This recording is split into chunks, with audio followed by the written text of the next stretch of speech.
ಮಹೇಶ್. ಕಾರ್ಮಿಕ ಖಾತೆ ಸಚಿವ ಶಿವರಾಂ ಹೆಬ್ಬಾರ್ ಅವರು ಮುಂಡಗೋಡ ತಾಲೂಕಿನ ನಂದಿಘಟ್ಟ ಗ್ರಾಮದಲ್ಲಿ ಕಾರ್ಯಕರ್ತರ ಸಭೆ ನಡೆಸಿದರು.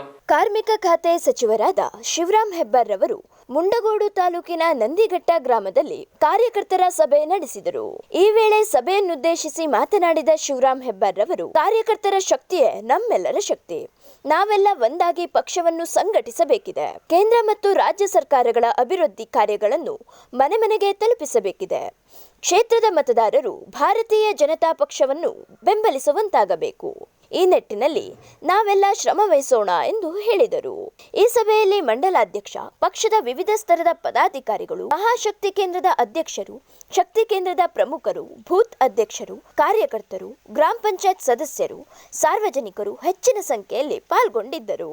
ಅಂಕೋಲಾದ ಸಂತೆಯಲ್ಲಿ ಮೊಬೈಲ್ ಕಳ್ಳರ ಹಾವಳಿ.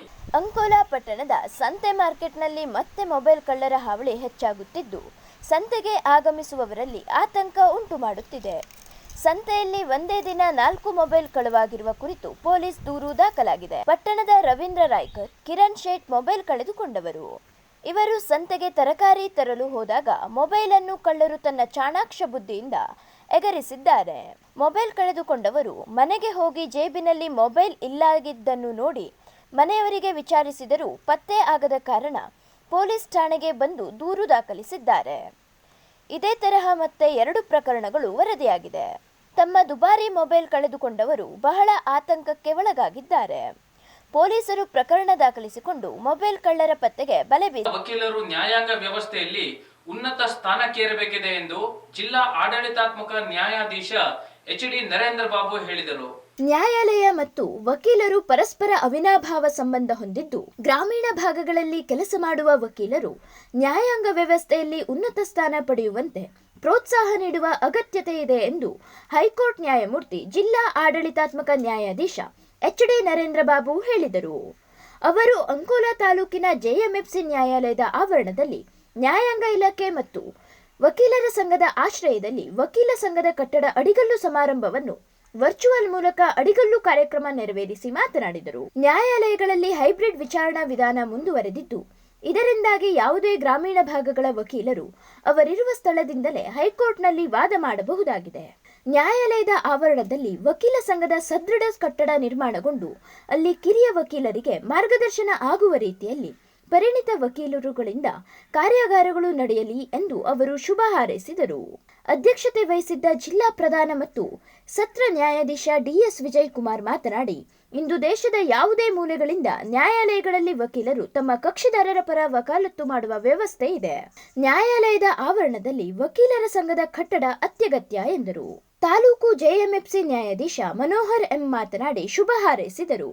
ಜೆಎಂಎಫ್ಸಿ ನ್ಯಾಯಾಧೀಶ ಪ್ರಶಾಂತ್ ಬಾದವಡಗಿ, ಹೆಚ್ಚುವರಿ ನ್ಯಾಯಾಧೀಶರಾದ ಅರ್ಪಿತಾ ಬೆಲ್ಲದ್ ಉಪಸ್ಥಿತರಿದ್ದರು. ವಕೀಲ ನಾಗಾನಂದ್ ಬಂಟ ಪ್ರಾರ್ಥಿಸಿದರು. ವಕೀಲ ವಿನಾಯಕ್ ನಾಯ್ಕ್ ಸ್ವಾಗತಿಸಿದರು. ಸಂಘದ ಅಧ್ಯಕ್ಷ ಬೀರಣ್ಣ ನಾಯಕ ಪ್ರಾಸ್ತಾವಿಕ ಮಾತನಾಡಿದರು. ಬಿಡಿ ನಾಯ್ಕ್ ವರದಿ ವಾಚಿಸಿದರು.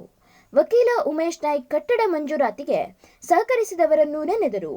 ನಿರಂಜನ್ ಪ್ರಸಾದ್ ಕಾರ್ಯಕ್ರಮ ನಿರ್ವಹಿಸಿದರು. ಗುರು ನಾಯ್ಕ್ ವಂದಿಸಿದರು.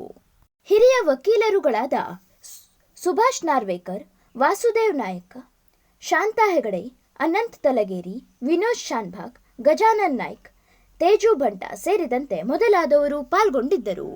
ಜಂತಿಗೆ ನೇಣು ಬಿಗಿದುಕೊಂಡು ಆತ್ಮಹತ್ಯೆಗೆ ಶರಣಾದ ದಂಪತಿಗಳು. ಹೊನ್ನಾವರ ತಾಲೂಕಿನ ಬೈಲ್ಗದ್ದೆ ಎಂಬಲ್ಲಿ ಯಾವುದೋ ವಿಚಾರಕ್ಕೆ ಪತಿ ಹಾಗೂ ಪತ್ನಿ ಇಬ್ಬರೂ ನೇಣು ಬಿಗಿದುಕೊಂಡು ಆತ್ಮಹತ್ಯೆ ಮಾಡಿಕೊಂಡಿರುವ ಘಟನೆ ನಡೆದಿದೆ. ಘಟನೆಯಲ್ಲಿ ವೆಂಕಟ ತಿಮ್ಮಪ್ಪ ನಾಯ್ಕ್ ಹಾಗೂ ಗೋಪಿ ನಾಯ್ಕ್ ಎಂಬುವವರೇ ಆತ್ಮಹತ್ಯೆ ಮಾಡಿಕೊಂಡವರು. ಮನೆಯಲ್ಲಿ ಯಾರೂ ಇಲ್ಲದ ವೇಳೆ ಅಡಿಗೆ ಕೋಣೆಯ ಜಂತಿಗೆ ಇಬ್ಬರೂ ಒಟ್ಟಿಗೆ ಸೇರಿಕೊಂಡು ನೇಣು ಬಿಗಿದುಕೊಂಡು ಆತ್ಮಹತ್ಯೆ ಮಾಡಿಕೊಂಡಿದ್ದಾರೆ. ಮಗ ಮನೆಯಿಂದ ಹೊರಗಡೆ ಹೋದ ಬಳಿಕ ಈ ಘಟನೆ ನಡೆದಿದೆ ಎನ್ನಲಾಗಿದ್ದು, ಇದುವರೆಗೆ ಪತಿ ಹಾಗೂ ಪತ್ನಿ ನೇಣು ಬಿಗಿದುಕೊಂಡು ಆತ್ಮಹತ್ಯೆ ಮಾಡಿಕೊಂಡಿರುವುದಕ್ಕೆ ನಿಖರ ಕಾರಣ ತಿಳಿದು ಬಂದಿಲ್ಲ. ಪೊಲೀಸರು ಸ್ಥಳಕ್ಕೆ ಭೇಟಿ ನೀಡಿ ಪರಿಶೀಲನೆ ನಡೆಸಿದ್ದು, ಮುಂದಿನ ಅಗತ್ಯ ಕ್ರಮಗಳನ್ನು ಕೈಗೊಂಡಿದ್ದಾರೆ ಎನ್ನಲಾಗಿದೆ. ಉರುಳಿ ಬಿದ್ದ ಟ್ರ್ಯಾಕ್ಟರ್, ಕೆಲಕಾಲ ರಸ್ತೆ ಸಂಚಾರ ವ್ಯತ್ಯಾಸ. ಯಲ್ಲಾಪುರ ಕೊಡಸೆ ಅರಣ್ಯ ವ್ಯಾಪ್ತಿಯಿಂದ ಕಿರುವತ್ತಿ ಅರಣ್ಯ ಇಲಾಖೆಯ ಡಿಪೋಗೆ ಸಾಗವಾನಿ ಪೋಸ್ಟ್ಗಳನ್ನು ಸಾಗಿಸುತ್ತಿದ್ದ ಟ್ರ್ಯಾಕ್ಟರ್ ಅತಿ ಭಾರದಿಂದಾಗಿ ಚಾಲಕನ ನಿಯಂತ್ರಣ ತಪ್ಪಿ ಉರುಳಿ ಬಿದ್ದಿರುವ ಘಟನೆ ರಾಷ್ಟ್ರೀಯ ಹೆದ್ದಾರಿ ಹಿಟ್ಟಿನ್ಬೈಲ್ ಬಳಿ ಸಂಭವಿಸಿದೆ. ಕೃಷಿ ಉದ್ದೇಶಕ್ಕೆ ಮೀಸಲಾದ ಟ್ರ್ಯಾಕ್ಟರ್ಗಳನ್ನು ಅರಣ್ಯ ಇಲಾಖೆ ಸಾಗುವಾನಿ ನಾಟ ಹಾಗೂ ಪೋಲ್ಸ್ಗಳನ್ನು ಸಾಗಿಸಲು ಬಳಕೆ ಮಾಡಿಕೊಳ್ಳುತ್ತಿದೆ ಎನ್ನುವ ಆಪಾದನೆ ಬಹಳ ಹಿಂದಿನಿಂದಲೂ ಕೇಳಿಬಂದಿತ್ತು. ಉರುಳಿಬಿದ್ದ ಟ್ರ್ಯಾಕ್ಟರ್ ಟ್ರಾಲಿಯಲ್ಲಿ ಸಾಮರ್ಥ್ಯಕ್ಕೂ ಮೀರಿ ಪೋಲ್ಸ್ಗಳನ್ನು ತುಂಬಲಾಗಿತ್ತು. ರಸ್ತೆಯ ಇಳಿಜಾರಿನಲ್ಲಿ ಟ್ರ್ಯಾಕ್ಟರ್ ಮೇಲೆ ನಿಯಂತ್ರಣ ಸಾಧಿಸಲಾಗದ ಚಾಲಕ ಟ್ರಾಲಿಯನ್ನು ರಸ್ತೆಯ ಮಧ್ಯದಲ್ಲಿಯೇ ಉರುಳಿಸಿದ್ದಾನೆ. ಹೆದ್ದಾರಿಯ ಮಧ್ಯ ಹರಡಿಬಿದ್ದ ಪೋಲ್ಸ್ಗಳಿಂದಾಗಿ ರಾಷ್ಟ್ರೀಯ ಹೆದ್ದಾರಿ 63ರಲ್ಲಿ ವಾಹನ ಸಂಚಾರಕ್ಕೆ ಕೆಲ ಸಮಯ ವ್ಯತ್ಯವಾಗಿದ್ದು, ರಸ್ತೆಯ ಇನ್ನೊಂದು ಮಗ್ಗಲಲ್ಲಿ ವಾಹನ ಓಡಾಟಕ್ಕೆ ವ್ಯವಸ್ಥೆ ಮಾಡಿಕೊಡಲಾಗಿತ್ತು.